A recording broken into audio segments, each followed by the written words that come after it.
ನಮಸ್ಕಾರ ವೀಕ್ಷಕರೇ, ನಾನು ನವೀನ್ ಕಿಲಾರ್ಲಹಳ್ಳಿ.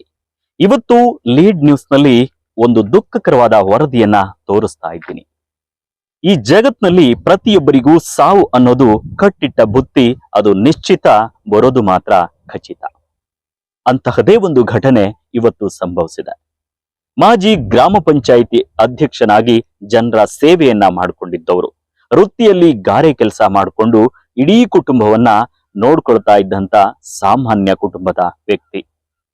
ನಿನ್ನೆ ರಾತ್ರಿ ಮಡದಿ ಮತ್ತು ಮಕ್ಕಳಿಗೆ ನಾಳೆ ಕಾರ್ಮಿಕರನ್ನ ಕೆಲಸಕ್ಕೆ ಕರೆದು ಬರ್ತೀನಿ ಅಂತ ಮನೆಯಿಂದ ಹೊರಟು ಹೋದವರು ನಿಜಕ್ಕೂ ಮನೆಯಲ್ಲಿ ಮಡದಿ ಮತ್ತು ಮಕ್ಕಳು ನನ್ ಗಂಡ ಬರ್ತಾನೆ, ತಂದೆ ಬರ್ತಾನೆ ಅಂತ ಕಾದ್ ಕೂತ್ಕೊಂಡಿದ್ರು. ಆದ್ರೆ ವಾಪಸ್ ಮನೆಗೆ ಬರದೆ ಮಸಣ ಸೇರಿಬಿಟ್ರು. ಯಾರು, ಎಲ್ಲಿ ಅಂತೀರಾ? ಈ ವರದಿ ನೋಡಿ ನಿಮ್ಗೆ ಗೊತ್ತಾಗತ್ತೆ.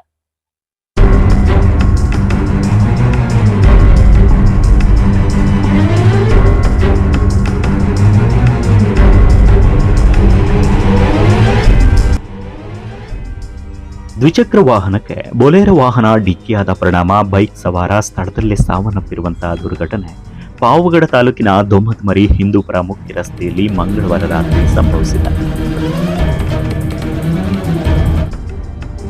ಮೃತರನ್ನ ವಿರೂಪಸಮುದ್ರ ಗ್ರಾಮದ 41 ವರ್ಷದ ರವಿ ಎಂದು ಗುರುತಿಸಲಾಗಿದೆ.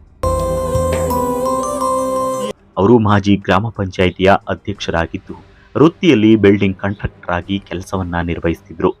ಮನೆ ಕೆಲಸಕ್ಕೆ ಕಾರ್ಮಿಕರನ್ನ ಕರೆತರಲು ದೊಮ್ಮತ್ಮರಿಗೆ ಹೋಗ್ತೇನೆ ಎಂದು ಮನೆಯವರಲ್ಲಿ ತಿಳಿಸಿ ಹೊರಟಿದ್ರು.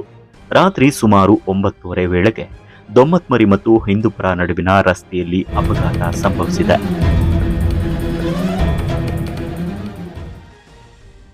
ದೊಮ್ಮತ್ಮರಿಯಿಂದ ಹಿಂದೂಪುರದ ಕಡೆಗೆ ಅತಿ ವೇಗವಾಗಿ ಮತ್ತು ಅಜಾಗರೂಕತೆಯಿಂದ ಬಂದ ಬೊಲೆರೋ ವಾಹನ ಎದುರಿನಿಂದ ಬರ್ತಾ ಇದ್ದ ಬೈಕ್ಗೆ ಡಿಕ್ಕಿ ಹೊಡೆದಿದೆ. ಇದರ ಪರಿಣಾಮವಾಗಿ ರವಿ ಅವರು ರಸ್ತೆಗೆ ಬಿದ್ದು ತಲೆ ಜಜ್ಜಿ ಹೋಗಿದೆ. 2 ಕೈಗಳು ಮುರಿದಿವೆ. ಇನ್ನು ಹೆಚ್ಚಿನ ರಕ್ತಸ್ರಾವದಿಂದ ಸ್ಥಳದಲ್ಲೇ ಮೃತಪಟ್ಟಿದ್ದಾರೆ. ಈ ಒಂದು ಮಾಹಿತಿಯನ್ನ ಸಂಬಂಧಿಕರು ರಾತ್ರಿ 10 ಗಂಟೆಗೆ ನನಗೆ ನೀಡಿದ್ರು ಅಂತ ಅವರ ಪತ್ನಿ ರಾಧಾ ನೀಡಿದ ದೂರಿನಲ್ಲಿ ತಿಳಿಸಿದ್ದಾರೆ. ಮೃತ ರವಿ ಅವರಿಗೆ 2 ಪುತ್ರರು ಹಾಗೆ ಪತ್ನಿ ಇದ್ದಾರೆ.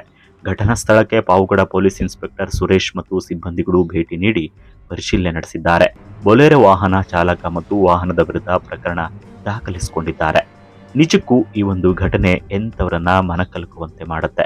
ರಾತ್ರಿ ನಮ್ಮ ಜೊತೆಗಿದ್ದವರು ಹೀಗೆ ಸಾವನ್ನಪ್ಪಿದ್ದಾನೆ ಎಂದು ಗೆಳೆಯನನ್ನ ನೆನೆದು ಅನೇಕ ಗೆಳೆಯರು ಭಾವುಕತೆಯಿಂದ ಮಾತನಾಡ್ತಿದ್ದಾರೆ. Naveen Kilarlahalli, lead news, Pavagada.